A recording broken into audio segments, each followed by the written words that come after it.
Welcome back to new video. আমি মাম্পি ওম travel ব্লগে নিয়ে চলে এসেছি আরো একটি নতুন ভিডিও।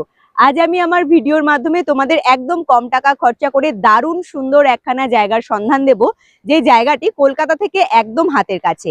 অনায়াসে কম টাকা খরচা করে মাত্র একদিনের ছুটি কাটানোর জন্য এই জায়গা তোমরা বেছে নিতেই পারো, যেখানে পরিবারের মানুষজনকে সাথে নিয়ে আসতে পারবে, চলে আসতে পারবে প্রিয় মানুষকে সাথে নিয়ে ছুটি কাটানোর জন্য। যেখানে রয়েছে সমুদ্র সৈকত, সাদা বালির বীচ, অসংখ্য লাল কাঁকড়া, একগুচ্ছ ঝাউবন। এখানেই শেষ নয়, ঘন ম্যানগ্রোভ অরণ্য। সেই ঘন ম্যানগ্রোভ অরণ্যের ভেতরে, ঘন খাড়ির ভেতরে রয়েছে নৌকা ভ্রমণের সুযোগ সুবিধা। বঙ্গোপসাগরের পাড়ে রয়েছে দারুণ সুন্দর এক গ্রাম্য পরিবেশের মাঝে থাকার ব্যবস্থা, যেখানে তোমরা রাত্রিবাস করতে পারবে।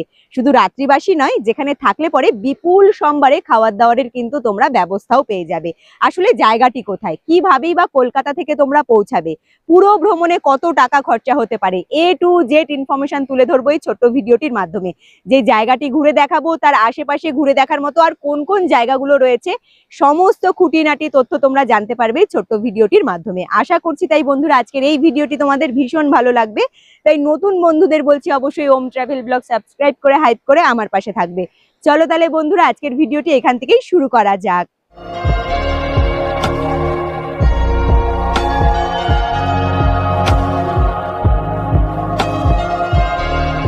গুড মর্নিং বন্ধুরা, ঘড়ির কাঁটায় এখন বাজে ভোর 5টা। এই মুহূর্তে আমি দাঁড়িয়ে রয়েছি শিয়ালদা স্টেশনের উত্তর শাখার একদম ঠিক সামনের দিকে। ব্যাক সাইডে পুরো শিয়ালদা স্টেশন চত্বর দেখা যাচ্ছে। মাত্র একদিনের ছুটি কাজে লাগিয়ে তোমরা দারুণ সুন্দর একখানা জায়গা থেকে ঘুরে আসতে পারবে। আর সেই জায়গাতে নিয়ে যাওয়ার জন্য সকাল সকাল চলে এসেছি শিয়ালদা স্টেশনের একদম ঠিক সামনে, কারণ শিয়ালদা স্টেশন থেকেই ট্রেন ধরবো। হ্যাঁ, মাত্র একদিনের ছুটি কাজে লাগিয়ে তোমরা দারুণ সুন্দর এই জায়গা থেকে ঘুরে আসতে পারবে অনায়াসে অল্প টাকা খরচা করে। আজকে সকালবেলা আমি ধরবো শিয়ালদা স্টেশন থেকে নামখানা লোকাল ট্রেন।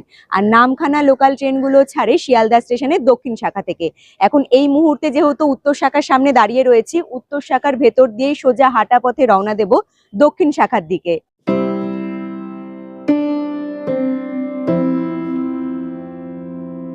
ঘড়ির কাঁটায় এখন বাজে ভোর ঠিক 5টা 15। আর ভোরবেলা 5টা 20 নামখানা লোকাল ট্রেন আমি ধরবো। মোটামুটি অনেকক্ষণ আগেই ট্রেন দিয়ে দিয়েছে শিয়ালদা স্টেশনের দক্ষিণ শাখার 17 নম্বর প্ল্যাটফর্মে। 17 নম্বর প্ল্যাটফর্মের ট্র্যাকে এখন এই মুহূর্তে দাঁড়িয়ে রয়েছে Sealdah to Namkhana local train. আর শিয়ালদা স্টেশন থেকে নামখানা পৌঁছাতে আমার মাথা পিছু ভাড়া লাগলো, মানে টিকিট খরচা পড়লো মাত্র 25 টাকা। একদম সামনের দিকে চলে এসেছি, ট্রেন মোটামুটি খালি রয়েছে। আশা করছি শিয়ালদা স্টেশন থেকে নামখানা পৌঁছাতে কোনো রকম সমস্যা হবে না। এবারে সোজা ট্রেনে উঠে পড়বো। ট্রেন ছাড়ার নির্ধারিত সময়ের মধ্যেই শিয়ালদা স্টেশন থেকে ট্রেন ছেড়ে রওনা দিল তার গন্তব্যস্থলে পৌঁছানোর জন্য। ভোরবেলা 5টা 20 লোকাল ট্রেন আমি ধরেছিলাম নামখানা পৌঁছানোর জন্য। তবে ভোরবেলা 5টা 20 পরে সকালবেলা 7টা 14 এবং 9টা 17তে যে লোকাল ট্রেন দুটো রয়েছে, সেই দুটো ট্রেন ধরলে পরে তোমরা খুব সহজেই শিয়ালদা স্টেশন থেকে সরাসরি নামখানা স্টেশনে পৌঁছে যেতে পারবে। আমি তো ভোরবেলা 5টা 20 লোকাল ট্রেনটি ধরেছিলাম ভিড় এড়ানোর জন্য, কারণ সাথে আমার 2 ছেলেই ছিল। ভোরবেলা যদি ট্রেন ধরতে তোমাদের কোনো রকম সমস্যা হয়, সেই ক্ষেত্রে সকালবেলা 7টা 14তে যে লোকাল ট্রেনটি রয়েছে সেই ট্রেনটি ধরতে পারো। একদম সঠিক সময় তোমরা পৌঁছে যেতে পারবে গন্তব্যস্থলে। শিয়ালদা স্টেশন থেকে নামখানা স্টেশন চত্বরের দূরত্ব 108 কিলোমিটার। আর রেলপথে জার্নি করতে কোনো রকম প্রবলেম হয়নি।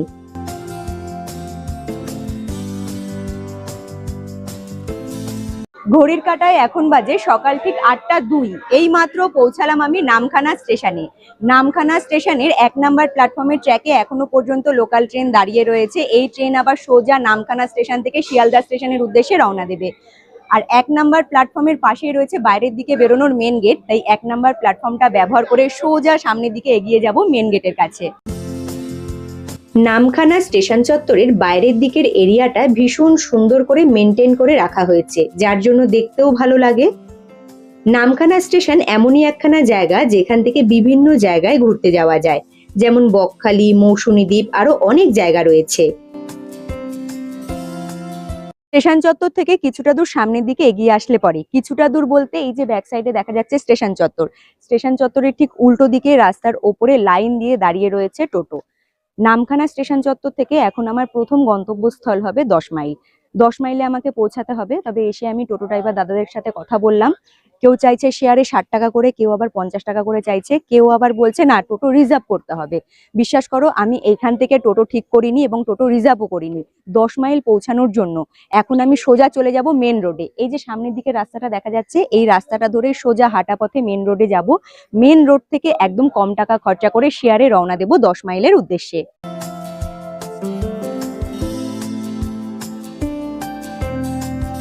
নামখানা স্টেশন চত্বর থেকে মোটামুটি 300 মিটার রাস্তা হাঁটা পথে চলে এসেছি একদম মেন রোডের ওপরে। মেন রোডের ওপরে আসলে পরে তোমরা দেখতে পারবে লাইন দিয়ে অটো এবং টোটো দাঁড়িয়ে রয়েছে। এইখান থেকে কম টাকা খরচা করে শেয়ারে তোমরা পৌঁছে যেতে পারবে 10 মাইলে। এইখান থেকে বকখালিতেও কিন্তু যায় অটো, তবে আমি 10 মাইলে যাব। আমি মেন রোডে আসা মাত্রই দুখানা অটো ছেড়ে দিল। এবারে আমি যদি অটো ধরে 10 মাইলের উদ্দেশ্যে রওনা দিই আমাকে বেশ খানিক্ষণ বসতে হবে, কারণ যতক্ষণ না প্যাসেঞ্জারে পুরো গাড়ি ভরবে ততক্ষণ অটো ছাড়বে না। আর এখানে একখানা টোটো দাঁড়িয়ে রয়েছে, আমি টোটো ড্রাইভার দাদার সাথে কথা বললাম, মাথা পিছু 30 টাকা খরচা করে শেয়ারে পৌঁছে যাব 10 মাইলের উদ্দেশ্যে। মেন রোডের কাছে আসলে পরে টোটো এবং অটো দুটোরই অপশন তোমরা পেয়ে যাবে। তার সাথে রয়েছে বাস, তোমরা বাস ধরেও যেতে পারো। তবে এখন এই মুহূর্তে যে ব্রিজের ওপর দিয়ে যাচ্ছি, নিচ দিয়ে বয়ে গেছে হাতানিয়া দোয়ানিয়া নদী। আর সেই নদীর ওপরে যেহেতু এই সুবিশাল ব্রিজটি তৈরি করা হয়েছে, যার জন্য ব্রিজটার নামকরণও করা হয়েছে হাতানিয়া দোয়ানিয়া ব্রিজ। এবারে আসি মেন কথায়। যদি তোমরা মেন রোডের কাছে চলে আসো, মেন রোডের কাছে আসলেই তোমরা দেখতে পারবে সরকারি বাস এবং বেসরকারি বাস। তোমরা চাইলে কম টাকা খরচা করে বেসরকারি বাস ধরে কিংবা সরকারি বাস ধরেও চলে আসতে পারো 10 মাইলের কাছে। তোমরা যারা কলকাতা থেকে পার্সোনাল গাড়ি নিয়ে আসতে চাইছো, কোনো রকম সমস্যা নেই, তোমরা পার্সোনাল গাড়ি নিয়ে চলে আসতে পারো। আর যারা বাস ধরে আসবে, ধর্মতলা থেকে বকখালিগামী বাসে উঠে পড়ো। সেই বাসে উঠে পড়লে পরেই খুব সহজে 10 মাইলে নেমে যেতে পারবে। নেমে পড়লাম 10 মাইলে। ব্যাক সাইডে দেখা যাচ্ছে 10 মাইল ব্রিজ। ব্রিজটা পার করে সোজা কিছুটা দূর এগিয়ে চলে এসেছি। আর যেখানে আমি টোটো থেকে নামলাম, বাঁ দিকে একখানা রাস্তা নিচের দিকে নেমে যাচ্ছে। এই রাস্তাটা ধরে কিছুটা দূর এখন আমাকে সামনের দিকে এগিয়ে যেতে হবে।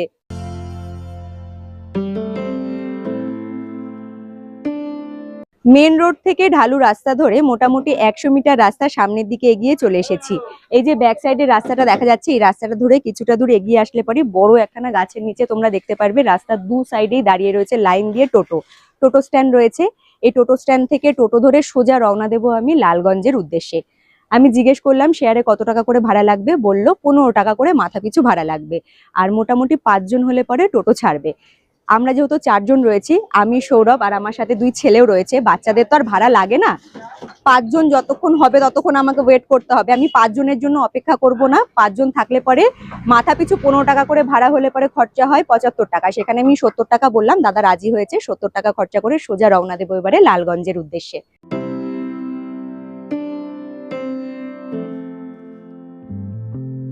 যে 10 মাইল ব্রিজের কাছে আমি টোটো থেকে নামলাম, সেখান থেকে সোজা রাস্তা চলে যাচ্ছে আরো 10 কিলোমিটার ভেতরে বকখালির দিকে। তোমাদের হাতে যাদের সময় রয়েছে, তোমরা একসাথে দুটো জায়গায় খুব সুন্দরভাবে ঘুরে দেখে নিতে পারবে। আপাতত রওনা দিয়েছি আমাদের গন্তব্যস্থলে পৌঁছানোর জন্য। নামখানা স্টেশন চত্বর থেকে লালগঞ্জের দূরত্ব হলো 22 কিলোমিটার। নামখানা স্টেশন চত্বর থেকে তোমরা চাইলে টোটো রিজার্ভ করে চলে আসতে পারো আজকের দেখানো এই গন্তব্যস্থলে। তবে টোটো রিজার্ভ করলে পরে টাকার পরিমাণটা একটু বেড়ে যাবে। আমি কথা বলে শুনেছিলাম, আমাকে বলেছিল 300 টাকার মতো খরচা পড়বে। তবে তোমরা একটু কথা বলে বার্গেনিং করলে পরে সেই টাকাটা হয়তো 250 টাকাতে নেমে আসতে পারে। মানে নামখানা থেকে লালগঞ্জ আসতে হলে পরে তোমাদের টোটো রিজার্ভ করলে খরচা হবে এই 250 টাকার মতো। মাত্র একদিনের ছুটি কাজে লাগিয়ে দারুণ সুন্দর এক প্রকৃতির মাঝে রাত্রিবাস করব বলেই চলে এসেছি আমি লালগঞ্জে। আশেপাশের ভিউ দেখে তোমরা বুঝতেই পারছো যে পরিবেশটা কতটা সুন্দর। সামনের দিকে রয়েছে ঢালাই রাস্তা, যেখানে আমি টোটো থেকে নেমেছিলাম। টোটো থেকে নামার পরে এরকম সরু একখানা পাতলা মাটির রাস্তা ধরে চলে এসেছি আমার গন্তব্যস্থলে, যেখানে আজ আমি লালগঞ্জে এসে রাত্রিবাস করব। জায়গাটা দেখাচ্ছি, তার আগে দেখাই পাশে বড় একখানা রয়েছে জলাশয়। এই জলাশয়ের ওপরেই বেশ অনেকটা উঁচু করে তৈরি করা হয়েছে একটা হোমস্টে। এই হোমস্টেতেই একখানা রুম নিয়ে রাত্রিবাস করব।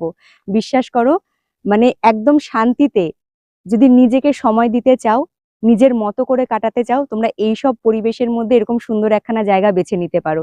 আমি বলছি অসাধারণ দিনটা কাটবে। প্রকৃতির মাঝে খোলা আকাশের নিচে দারুণ সুন্দর একখানা জলাশয়ের পাশে তৈরি করা দারুণ সুন্দর একখানা রাত্রিবাসের জায়গা। তোমাদের মন ভালো নেই, কাজের ভীষণ পরিমাণে চাপ, মনে শান্তি নেই, বিশ্বাস করো একটা দিনের ছুটি নিয়ে চলে আসো, মন শান্ত হয়ে যাবে শুধু এই পরিবেশটা দেখলে পরে।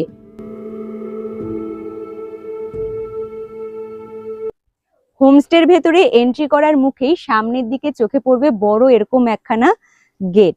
গেটটা বেশ সুন্দর করে সাজানো, আর নাম রয়েছে হোমস্টে নিউ ভোরের আলো হোমস্টে, যেখানে আজ আমি রাত্রিবাস করব। ভেতরের দিকে এন্ট্রি করে চেকিং প্রসেস যা যা রয়েছে সমস্ত কিছু কমপ্লিট করে তোমাদের সাথে নিয়ে রুম ট্যুরটা করে নেব। বেতের তৈরি ছোট্ট এই প্রবেশদ্বারটি দেখতে অসাধারণ লাগছে। এখন এই সময় আমি তোমাদেরকে দিনের বেলার ভিউটা দেখাচ্ছি, সন্ধে হলে সন্ধেবেলার ভিউটা দেখাবো, দেখবে দুটোর মধ্যে কতটা তফাৎ রয়েছে। হোমস্টের ভেতরে আমি এন্ট্রি করেছি, আশেপাশের ভিউ দেখে তোমরা বুঝতেই পারছো খুব বড় নয়, ছোট্টর মধ্যে ছিমছাম ভাবে বেশ সুন্দর করে সাজানো গোছানো হোমস্টে। রুম নাম্বার আমাকে দিয়েছে 33 নাম্বার রুম। এই রুমটা আমি নিয়েছি, রুমটা একটু তোমাদেরকে দেখিয়ে দিই ঠিক কিভাবে গোছানো রয়েছে।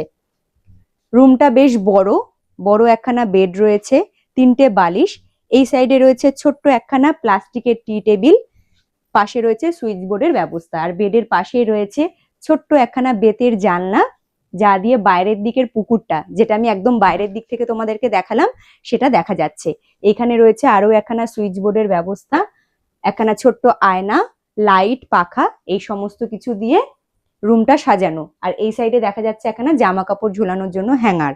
অ্যাটাচ রয়েছে ওয়াশরুমের ব্যবস্থা। ওয়াশরুমটাও বেশ পরিষ্কার পরিচ্ছন্ন, ছোট্টর মধ্যে ওয়েস্টার্ন টয়লেট, হ্যান্ড শাওয়ার, বালতি, মগ, কল এবং জামা কাপড় রাখার জন্য একখানা হ্যাঙ্গার, সমস্ত কিছুই রয়েছে। মোটামুটি রুম এবং ওয়াশরুম বেশ টিপটপ রয়েছে। আশা করছি এখানে রাত্রিবাস করতে কোনো রকম সমস্যা হবে না। আমার তো সমস্যা হচ্ছেই না, তোমাদেরও আশা করছি সমস্যা হবে না। আর এইবারে আপাতত ওয়াশরুমে যাব, গিয়ে একটু ফ্রেশ হব, তারপরে তোমাদের সাথে আবার আমার দেখা হচ্ছে। সে শিয়ালদা স্টেশন থেকে জার্নি শুরু করেছি, অনেকটা পথ ট্রেন জার্নি করে এখানে আমি এসে পৌঁছালাম। আর আসার সাথে সাথেই দাদা আমাদেরকে ওয়েলকাম ড্রিঙ্কস দিচ্ছিল। ভীষণ পরিমাণে টায়ার্ড ছিলাম বলে রুম ট্যুরটা করে নিয়ে আগে তোমাদেরকে বললাম ফ্রেশ হয়ে আসি, কোনো রকম ওয়াশরুমে গিয়ে একটু হাত মুখটা ধুলাম। এখন আপাতত বসে রয়েছি আমাদের হোমস্টে ডাইনিং হলে। বেশ সুন্দর এখানে বসার ব্যবস্থা রয়েছে, পাখা চালিয়ে বসে রয়েছি, আশেপাশে হাওয়াও হচ্ছে, বেশ ভালো লাগছে। আর ওয়েলকাম ড্রিঙ্কস হিসেবে আমাদের দিয়েছে ছোট্ট 20 টাকা দামের একখানা মাজার বোতল। অলরেডি খুলে আমি অর্ধেকটা খেয়েও নিয়েছি, ভাবলাম ভিডিও করে তোমাদেরকে দেখিয়ে দিই ওয়েলকাম ড্রিঙ্কসে কি থাকে। এরকম একখানা ছোট্ট মাজার বোতল। আশেপাশে ঘুরে দেখার মতো অনেক কিছু রয়েছে। বাইরের দিকে এখন প্রচুর রোদ, তেমনি গরম। এখন তো বাইরে ঘুরতে বেরোচ্ছি না, মাজাটা খেয়ে গলা ভিজিয়ে রুমে যাব, ফ্রেশ হব, স্নান করব, তারপরে দুপুরের খাবার দাবার খেয়ে আশেপাশে যে কটা জায়গা রয়েছে সেই সমস্ত জায়গাগুলো ঘুরে দেখব। ওয়েলকাম ড্রিঙ্কস হিসেবে অনেক জায়গাতেই ডাবের জল কিংবা জুস, নয়তো কোনো রকমের কোল্ড ড্রিঙ্কস এইসবই দেওয়া হয়, তবে আমাদেরকে দিয়েছিল ছোট্ট একখানা মাজার বোতল। গরমের মধ্যে ঠান্ডা মাজাটা খেয়ে বেশ শান্ত লাগছিল। এবারে চলো হোমস্টের বাইরের দিকের ভিউটা তোমাদেরকে দেখাই। তোমরা কাপেলরা এসে ডাবল বেডরুমের ব্যবস্থা তো পেয়ে যাবে, তবে তোমরা যারা ভাবছো একসাথে গ্রুপে অনেকজন এসে একটা রুমের মধ্যেই একসাথে থাকবে, সেই ক্ষেত্রে 12 জন একটা রুমে থাকতে পারবে, এরকম রুমের ক্যাপাসিটিও রয়েছে। তাছাড়াও যদি একটা রুমের মধ্যে তোমরা 6 থেকে 7 জন কিংবা 8 জন থাকতে চাও, সেরকম রুমেরও ব্যবস্থা রয়েছে এখানে। ঘড়ির কাঁটায় এখন বাজে দুপুর ঠিক 1:30। রুমে একটু রেস্ট নিয়েছি, স্নান করে ফ্রেশ হয়ে সোজা চলে এসেছি খাবারের টেবিলে। একদম দুপুরের খাবার দাবার নিয়ে বসে পড়েছি। সব থেকে ভালো লাগলো প্লেট তো রয়েছে, তবে প্লেটের ওপরে বেশ সুন্দর কলার পাতা বসিয়ে তার উপরে খাবারটা সার্ভ করেছে। বেশ অনেকদিন পর এরকম কলার পাতার মধ্যে খাবার খাবো। দুপুরের মেনু সাদা ভাত, পাঁপড় ভাজা, স্যালাড, আমুলি মাছ ভাজা, আলু ভাজা, আর এখানে রয়েছে একখানা সবজি, সাদা মিষ্টি, ডাল, চাটনি, আর এই হলো কাতলা মাছ। অলরেডি আমি এসে খেতেও বসে গিয়েছিলাম, আর রিশুকে খাইয়েও দিয়েছি। অল্প অল্প করে মাছ আর ডাল ভাতও খাচ্ছে। খেয়ে দেখবো খাবারগুলো খেতে কেমন হয়েছে। নিউ ভোরের আলো হোমস্টের আশেপাশের পরিবেশ নিয়ে যতটাই বলবো ততটাই হয়তো কম হবে, এতটাই সুন্দর পরিবেশ। তবে বিশ্বাস করো, নিউ ভোরের আলো হোমস্টের খাবার দাবারের মানও ভীষণ সুন্দর। আমাকে যে সবজিটা দিয়েছিল, আলু, পেঁপে, গাজর, বিনস সমস্ত সবজি দিয়ে একখানা মিক্সড সবজি তৈরি করা হয়েছিল। বিশ্বাস করো, সেই সবজি দিয়ে পুরো ভাতটা আমি খেয়ে নিয়েছিলাম, এতটা সুন্দর বানিয়েছিল। হয়তো সিজন ওয়াইজ সেই সবজিটা একটু চেঞ্জ হতে পারে, তবে প্রত্যেকটা খাবার নো ডাউট ভীষণ টেস্টি ছিল। ঘড়ির কাঁটায় এখন বাজে দুপুর ঠিক 2:30। একদম ভর দুপুরবেলা ঘুরতে বেরিয়ে পড়েছি। আসলে রুমের মধ্যে আর মন টিকছে না, তাই ভাবলাম হাঁটা পথে আশেপাশের গ্রাম্য পরিবেশটা একটু ঘুরে দেখি। ব্যাক সাইডে দেখা যাচ্ছে আমাদের হোমস্টে, আর এই যে এখানে নীল রঙের একখানা জলের ট্যাঙ্কি, পাশ দিয়ে নিচে নামা রাস্তা রয়েছে, সেই রাস্তা ধরেই চলে এসেছি একদম হোমস্টের পাশে যে ঘন জঙ্গলটা রয়েছে সেইখানে। এইখান থেকে তোমাদেরকে কিছু ভিউ দেখাবো, মন শান্ত করার মতো। এই হলো পাশে ম্যানগ্রোভ অরণ্য, তোমরা বুঝতেই পারছো কতটা ঘন জঙ্গল। পাশে রয়েছে বঙ্গোপসাগর, আর ওই দিকে ঘন একখানা জঙ্গল দেখা যাচ্ছে, সেটা হলো লথিয়ান দ্বীপ। বহুকাল আগে মানুষজন সেই দ্বীপে যাওয়া আসা করত, তবে এখন পুরোপুরিভাবে বন দপ্তর থেকে নিষিদ্ধ করে দেওয়া হয়েছে, সেই জঙ্গলে এখন কেউ যেতে পারবে না। এইখান থেকে লথিয়ান দ্বীপটা দেখতে অসাধারণ লাগছে। এই সাইডে রয়েছে ম্যানগ্রোভ অরণ্য, মাঝখানে জলরাশি, তার ওই পারে ঘন জঙ্গল, কতটা সুন্দর ভিউ। আর এখন আমি যেখানে দাঁড়িয়ে রয়েছি, মানে আমাদের হোমস্টের পাশেই এরকম সুন্দর একখানা পরিবেশ। রাস্তাটা শুধু দেখো, একদম নিজের মন মতো তোমরা আশেপাশের এরিয়াটা ঘুরে দেখো, এত সুন্দর লাগবে কি বলবো। আর এত সুন্দর হাওয়া হচ্ছে, রুমের মধ্যে একটু গরম লাগছিল, তাই ভাবলাম বাইরে থেকে একটু ঘুরে আসা যাক। বাইরে এসে মনটা শান্ত হয়ে গেল, এত সুন্দর হাওয়া, রুমে যেতেই আর ইচ্ছে করছে না। হাঁটা পথে একটু সামনের দিকে এগিয়ে যাব, এখানে ছবি এত সুন্দর উঠবে না কি বলবো। আর আরো একখানা কথা তোমাদের বলে দিচ্ছি, এই যে বঙ্গোপসাগর রয়েছে, সামনের দিকেই দেখা যাচ্ছে মোহনা। আসলে এই ম্যানগ্রোভ অরণ্যটার জন্য আমি ঠিক তোমাদেরকে সেইভাবে দেখাতে পারছি না। মোহনার কাছে এখনো পর্যন্ত প্রচুর ট্রলার দাঁড়িয়ে রয়েছে, সেই সমস্ত ভিউগুলো আমি তোমাদেরকে আস্তে আস্তে তুলে ধরবো, দেখবে তোমাদের দেখতে ভীষণ ভালো লাগবে। সবুজে মোড়া সুন্দর প্রকৃতি আমাদের যে কত কিছু উজাড় করে দেয়, সেটা শুধুমাত্র তারাই বুঝতে পারবে যারা সত্যিকারের প্রকৃতিপ্রেমী। বিশ্বাস করো, যেদিকেই তাকাবে সেদিকেই শুধু সবুজে ঘেরা সুন্দর গাছগাছালি। আর এই তরতাজা গাছগাছালিগুলোকে দেখে মনে যে কতটা শান্তি পাওয়া যায়, শুধুমাত্র যারা গাছগাছালি পছন্দ করে তারাই সেটা বুঝতে পারবে। একথা যেন ভাষায় প্রকাশ করা যাবে না।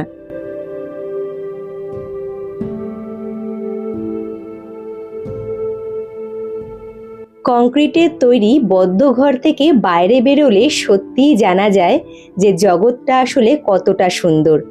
মা দুর্গার আগমন হবে, তার আভাস একটু একটু করে আমরা সকলেই পেয়ে গিয়েছি। এখানে এক কাকিমা আমাদের হোমস্টের সামনে ছোট্ট একখানা জলাশয় ছিল, সেখান থেকে নিজেই জাল ফেলে মাছ ধরছে, কি দারুণ লাগছে দেখতে। জালের মধ্যে মাছ তো অনেকগুলোই উঠেছিল, তবে আমি আবার অত শত মাছ চিনি না বলে ঠিক বলতে পারলাম না। কাকিমার প্রয়োজনীয় মাছগুলো রেখে দিয়ে বাদবাকি মাছগুলো সব জলে ছেড়ে দিল। সকালবেলা টোটো থেকে আমি ঠিক যেখানে নেমেছিলাম, আবারও আমি সেই রাস্তার কাছে চলে এসেছি। আর এই যে সোজা রাস্তাটা দেখা যাচ্ছে, এই রাস্তা ধরে চলে গিয়েছিলাম হাঁটা পথে আমাদের হোমস্টের কাছে। রাস্তার ওপরেই এখানে ব্যানার রয়েছে নিউ ভোরের আলো হোমস্টে। রাস্তার উপরে দাঁড়িয়ে রয়েছে টোটো, টোটোতে বসে এবারে সোজা বেরিয়ে পড়বো আশেপাশে যে কটা সাইট সিন রয়েছে সেই সমস্ত সাইট সিন গুলো ঘুরে দেখার জন্য।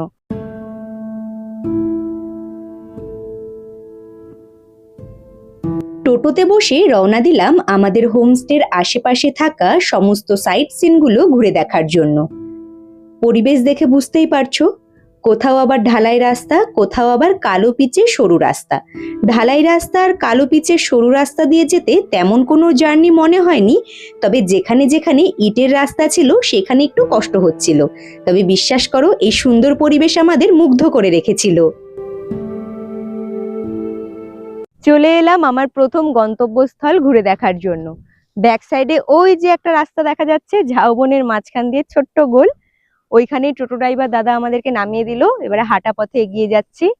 সুন্দর ভিউ ক্যাপচার করার জন্য। আর যেখানে আমি এখন এই মুহূর্তে দাঁড়িয়ে রয়েছি, ছোট্ট একখানা ব্রিজ, আর নিচ দিয়ে জল বয়ে যাচ্ছে, ছোট্ট খাড়ির মতো আসলে রয়েছে। এতগুলে মাছ রয়েছে এখানে, পুরো কিলবিল কিলবিল করছে। চারিদিকের ভিউ দেখে তোমরা বুঝতেই পারছো কতটা ঘন জঙ্গল, পুরো ম্যানগ্রোভ অরণ্য। আর আকাশের কালার, আমি জাস্ট এখানে আসলে পরে এই আকাশের যে রং, স্বচ্ছ একখানা আকাশ দেখলেই মন শান্তি হয়ে যায়। তবে কিছুটা দূর সামনের দিকে এগিয়ে যেতে হবে মেন স্পটটা ঘুরে দেখার জন্য।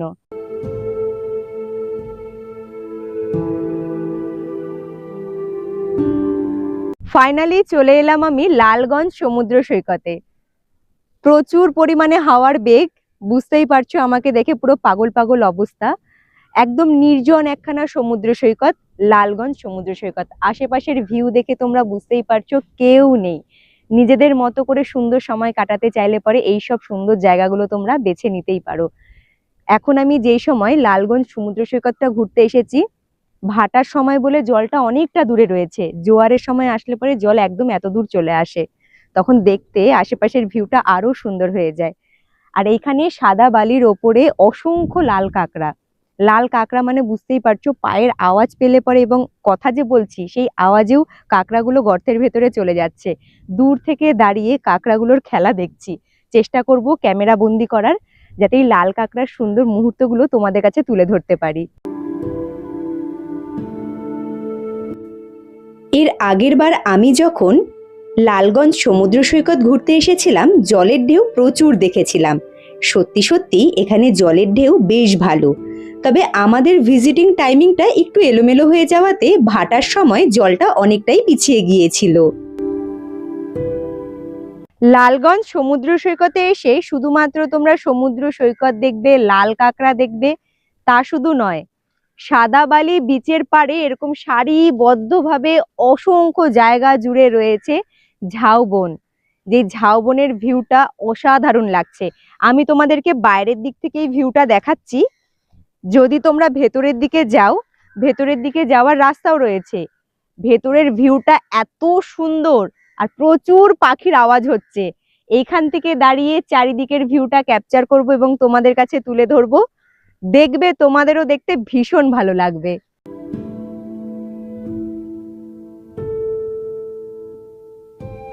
লালগঞ্জ সমুদ্র সৈকত ঘুরে চলে এলাম হরিপুরে। হরিপুরে এখন আমি রয়েছি সুন্দর একখানা ছোট্ট পাখিরালয়ে। জায়গাটা বেশ বড়, খুব সুন্দর করে সাজানো, আর এইখানে বিভিন্ন ধরনের পাখি রয়েছে, বিভিন্ন ধরনের ময়ূর। এইখানে তোমাদেরকে দেখিয়ে দিচ্ছি, সাদা এবং কালো রঙের একখানা সুন্দর ময়ূর, কি অসাধারণ লাগছে, একখানা গাছের ডালের মধ্যে বসে রয়েছে। আর লেজটা দেখো কতটা দূর নিচের দিকে ঝুলছে। এরকম তোমরা বিভিন্ন ধরনের পাখি, ময়ূর, মুরগি, পায়রা দেখতে পারবে।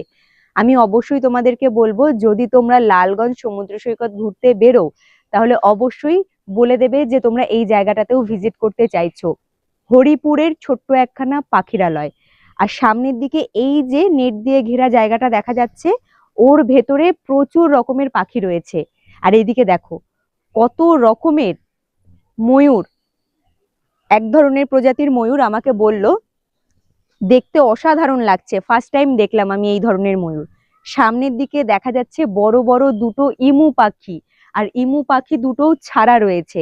কাছে যাব, যদি সম্ভব হয় এইখানকার যত রকমের পাখি রয়েছে তার ছোট্ট ছোট্ট ক্লিপগুলো তুলে ধরার চেষ্টা করব। দেখো এইখানেও এক ধরনের পাখি রয়েছে।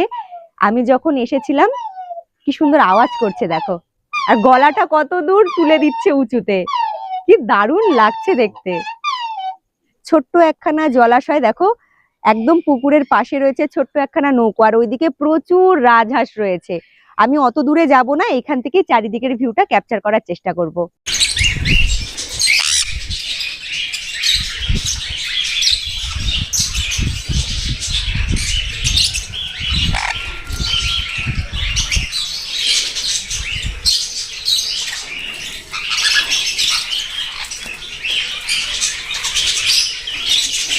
সাইট সিন ঘুরে এসে রুমে গিয়ে একটু রেস্ট করছিলাম। এখন মোটামুটি ঘড়ির কাঁটায় সন্ধ্যে ঠিক 7টা বাজে। আমাদেরকে দাদাভাই ডাকলো যে সন্ধ্যেবেলা স্ন্যাক্স পুরো রেডি। সন্ধ্যেবেলা স্ন্যাক্স বলতে এখানে দিয়েছে আমাদেরকে লাল চা, মুড়ি মেখে দিয়েছে আর তার সাথে দিয়েছে এখানে ভেজ পকোড়া। এই দিয়ে সন্ধ্যেবেলা স্ন্যাক্সটা কমপ্লিট করব। তবে হ্যাঁ, আজকে যে কটা সাইট সিন ঘুরলাম এখানেই শেষ নয়, কালকে সকাল সকাল আরো কিছু সাইট সিন রয়েছে, সেইগুলো ঘুরে দেখব। আপাতত মুড়ি আর চপ খেয়ে সন্ধ্যেবেলা স্ন্যাক্সটা কমপ্লিট করে নেব। মুড়ি, চপ আর চা এই দিয়ে সন্ধ্যেবেলা স্ন্যাক্সটা আমি কমপ্লিট করলেও তোমরা চাইলে এক্সট্রা ভাবে বারবিকিউ অর্ডার করে খেতে পারো। চিকেন বারবিকিউ, চিংড়ি মাছের বারবিকিউ, যেটা তোমাদের ভালো লাগে তোমরা আগে থেকে কথা বলে নিলে পরে বারবিকিউ এর ব্যবস্থা করে দেওয়া হবে। দিনের বেলা নিউ ভোরের আলো হোমস্টের আশেপাশের পরিবেশ তোমরা দেখলে, তবে সন্ধেবেলা ঠিক কিভাবে সেজে ওঠে এই নিউ ভোরের আলো হোমস্টে তা যদি না দেখাই বড্ড ভুল করব। দারুণ সুন্দর বিভিন্ন কালারের আলো দিয়ে সেজে উঠেছে নিউ ভোরের আলো হোমস্টে। রাতের খাবারের প্রস্তুতি চলছে জোর কদমে। রাতের খাবারে কি কি থাকবে তা নিয়ে তো আসবো, রুমে বসে রেস্ট করছিলাম। আর এইখানে আমাদের নিউ ভোরের আলো হোমস্টের যে ওনার রয়েছে দাদাভাই এসে উপস্থিত হয়েছেন, যার জন্য ভাবলাম দাদার সাথে কথা বলে সরাসরি এইখানকার যে সমস্ত রকমের প্যাকেজগুলো রয়েছে সেই বিষয়ে দাদার সাথে কথা বলে নেওয়াটাই বুদ্ধিমানের কাজ হবে। নমস্কার দাদা। নমস্কার। আপনার নামটা একটু বলে দিন। আমার নাম রবীন্দ্রনাথ শাসমল। আচ্ছা, হোমস্টের নামটা নিজের মুখে একটু বলে দিন। নিউ ভোরের আলো হোমস্টে এবং ভোরের আলো হোমস্টে, আমাদের দুটো হোমস্টে রয়েছে। আচ্ছা, এখানে কত রকমের প্যাকেজ রয়েছে সেটা একটু বলে দিন। অ্যাকচুয়াল আমাদের প্যাকেজ রয়েছে, দুটো প্যাকেজ রয়েছে। জেনারেলি প্যাকেজ যেটা আছে 1050 টাকা এবং 1150 টাকা। ভোরে আলোতে 1050 টাকা এবং নিউ ভোরে আলোতে 1150 টাকা। রিসেন্ট এক মাস পরে, আজ থেকে প্রায় এক মাস পরে আমাদের ইলিশ প্যাকেজ স্টার্টিং হবে, ওটা প্রায় 1250 বা 1300 হবে। আচ্ছা, যদি সিঙ্গেল পার্সন আসে তারা কি এখানে রুম নিয়ে থাকতে পারবে? হ্যাঁ, থাকতে পারবে, অসুবিধা নেই। সিঙ্গেল পার্সন আসলে পরে কত খরচা হবে? সিঙ্গেল পার্সন থাকলে ওই 1150 টাকা পার হেড, 1150 আর পার হেড হিসেবে হয়। আচ্ছা, যদি একসাথে গ্রুপে অনেকজন আসে সেই ক্ষেত্রে কি প্যাকেজের যে টাকার পরিমাণটা সেটা কি কিছুটা হ্যাঁ, হলেও কম হবে? অবশ্যই কম হবে। কন্ট্যাক্ট নম্বর আছে, কন্ট্যাক্ট নম্বরে ফোন করবেন, অবশ্যই কম হবে। আর যারা একদম সরাসরি নামখানা স্টেশন চত্বর থেকে গাড়ির সুবিধে চাইছে সেই গাড়ির ফেসিলিটিটা আপনারা দিতে পারবেন?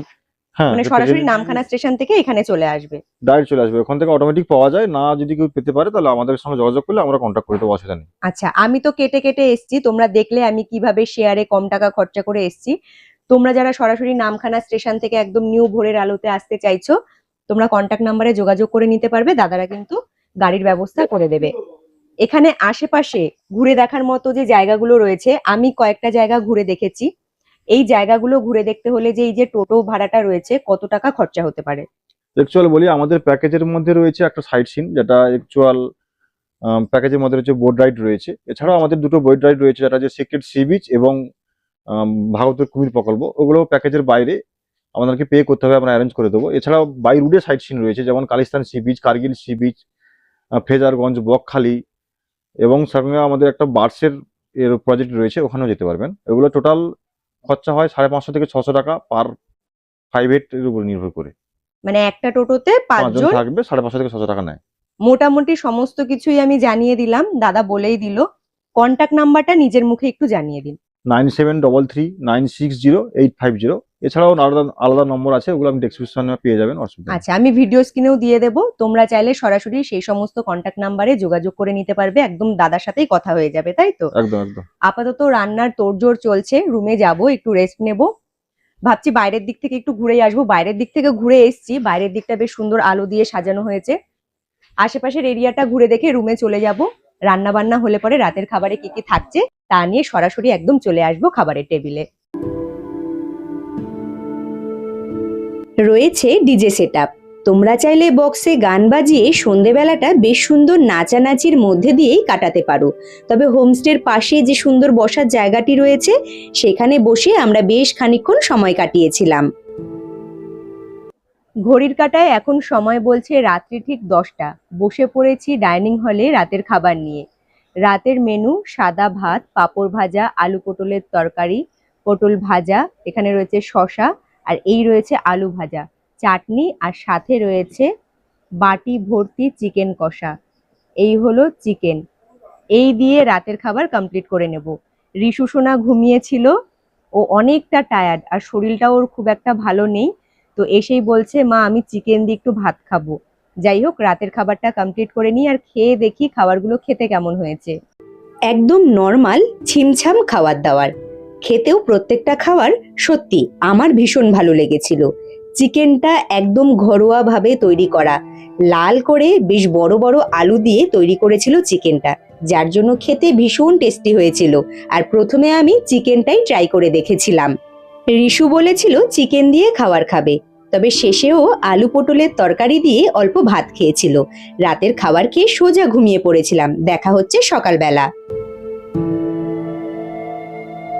গুড মর্নিং বন্ধুরা, নেক্সট ডে সকাল সকাল পুরো রেডি হয়ে গিয়েছি। দাঁড়িয়ে রয়েছি এখন আমি ঘাটে। সামনেই তোমরা দেখতে পাচ্ছ সুন্দর ছোট্ট একখানা নৌকো। ঘড়ির কাঁটায় এখন সময় বলছে সকাল ঠিক 6:30। নিউ ভোরের আলো হোমস্টে থেকে দারুণ সুন্দর এক বিপুল সম্ভার বলতেই পারো। নিউ ভোরের আলো হোমস্টে থেকে খুব সুন্দর ব্যবস্থা করে দেওয়া হয়েছে, একদম ফ্রি অফ কস্ট নৌকা ভ্রমণের। এখন সকাল সকাল রেডি হয়ে আমরা নৌকোতে উঠে নৌকা ভ্রমণটা করব। নৌকা ভ্রমণের সুন্দর মুহূর্ত ক্যাপচার করার চেষ্টা করব। আশা করছি দেখতে তোমাদের ভীষণ ভালো লাগবে। আর আমাদের নিউ ভোরের আলো হোমস্টেতে যারা যারা রয়েছে গেস্টরা, তারা সকলেই পুরো রেডি হয়ে উপরের দিকে দাঁড়িয়ে রয়েছে। নৌকো চালু হবে আর সকলে আস্তে আস্তে নৌকোর মধ্যে উঠে পড়বে। নৌকা ভ্রমণটা আশা করছি খুব সুন্দরভাবে সম্পূর্ণ করতে পারবো। কাল রাত থেকে হালকা ঝিরিঝিরি বৃষ্টি হচ্ছে। ওয়েদারটা দেখে তোমরা বুঝতেই পারছো, পুরো মেঘলা ওয়েদার। সাথে আমি ছাতাটা নিয়ে নিয়েছি, তবুও ভেতরের দিকে দেখছি বসার ব্যবস্থা রয়েছে। আর এখানে দেখো, আমরা যাতে সকলে বুঝতে পারি আর সুন্দরভাবে ভ্রমণটা করতে পারি, তার জন্য বসারও ব্যবস্থা করে দেওয়া হচ্ছে। নৌকোটা রেডি করে নিই, তারপরে নৌকোতে উঠে পড়বো।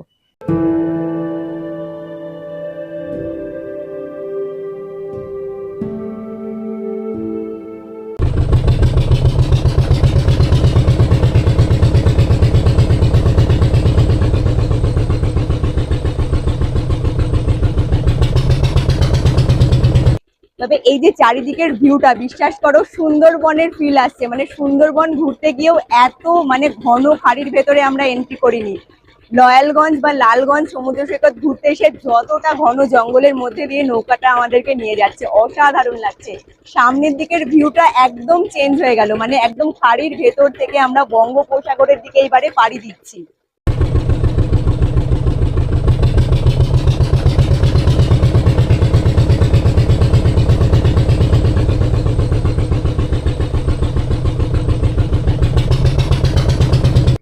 নৌকা ভ্রমণটা জাস্ট আমরা শুরু করেছি। একটা খাড়ি থেকে বেরিয়ে আরো একটা খাড়ির দিকে আমরা এন্ট্রি করছি।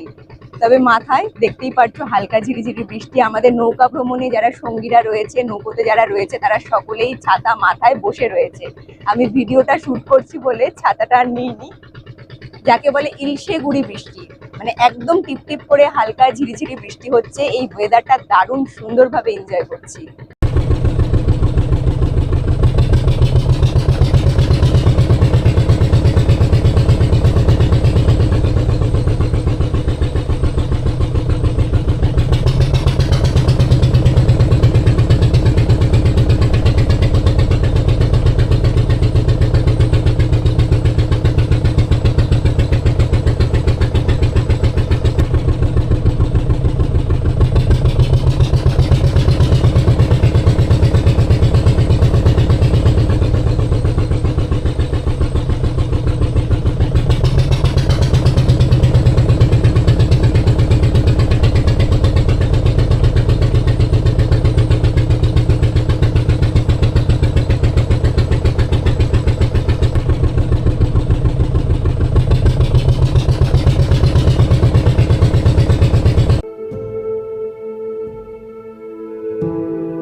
নেমে পড়লাম নৌকো থেকে। আমাদের ঘোরা এখনো শেষ হয়নি। লয়ালগঞ্জের ছোট্ট একখানা সমুদ্র সৈকতের ওপরে রয়েছে ছোট্ট দ্বীপ, যেখানে আমরা ঘুরতে চলে এসেছি। মাঝি দাদা আমাদেরকে একদম পাড়ে নামিয়ে দিল। আর চারিদিকের ভিউটা শুধু একটু দেখো, ম্যানগ্রোভ অরণ্য, তার সাথে ঝাউবন, সাদা বালির এরকম চাই, কি দারুণ লাগছে। আর সব থেকে বড় কথা হলো, গরম হলে পরে ওয়েদারটা যেহেতু মেঘলা মেঘলা, একদম আমাদের নৌকা ভ্রমণে কোনো রকম কষ্ট হচ্ছে না। যদি তোমরা বৃষ্টির সময় আসো, বর্ষার সময়, তাহলে ছাতাটা অবশ্যই ক্যারি করবে। আর গরমের সময় আসলে পরে জলের বোতলটা ক্যারি করবে।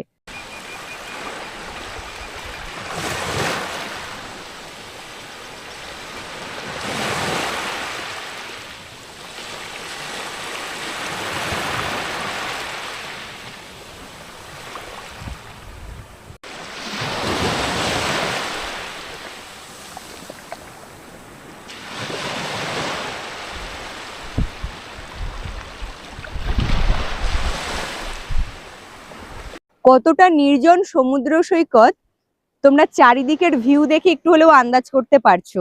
সাদা বালি বিচের ওপর দিয়ে পায়ে হেঁটে আমি ঘুরে বেড়াচ্ছি। এইদিকে রয়েছে ঘন নীল আকাশের নিচে এরকম জলরাশি, জলের ঢেউ বেশ ভালো।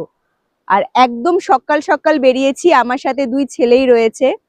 দুই ছেলেরই ভীষণ পরিমাণে সর্দি কাশি, মানে শরীরটা ওদের খুব একটা ভালো নেই। আমি যদি জলে নামি ওরাও আমার সাথে জলে নেমে পড়বে, যার জন্য এই ভিউটা দূর থেকেই ক্যাপচার করছি, জলের দিকে আর যাচ্ছি না। তবে তোমরা যদি ভাবো জলে নামবে, জলে অনায়াসে নামতে পারো।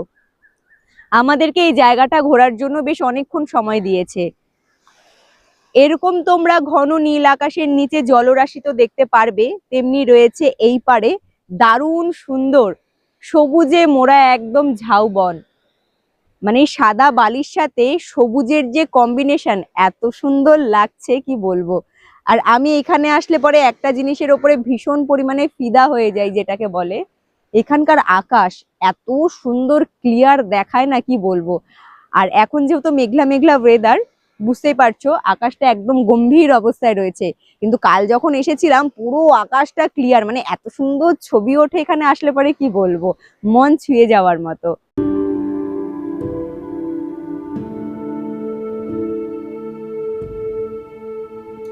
নৌকা ভ্রমণ খুব সুন্দরভাবে কমপ্লিট করেছি। আর নৌকা ভ্রমণ করে এসে আগে রুমে গিয়ে ফ্রেশ হলাম, জামা কাপড় চেঞ্জ করলাম, আর এখন বসে পড়েছি সকালের জলখাবার নিয়ে। সকালের জলখাবারে রয়েছে গরম গরম লুচি, আলুর তরকারি, একটা ডিম সেদ্ধ, আর রয়েছে একটা এরকম সাদা রসগোল্লা। এই দিয়ে সকালের জলখাবারটা কমপ্লিট করে নেব।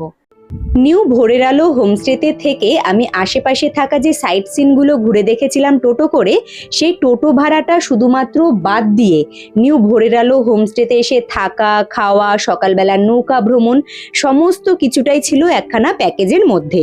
মাথাপিছু আমার খরচা হয়েছিল থাকা, খাওয়া এবং সকালবেলার নৌকা ভ্রমণ মিলিয়ে 1150 টাকা। ইনাদের সার্ভিস ভীষণ ভালো, সকালের জলখাবারটাও আমার বেশ ভালো লেগেছিল।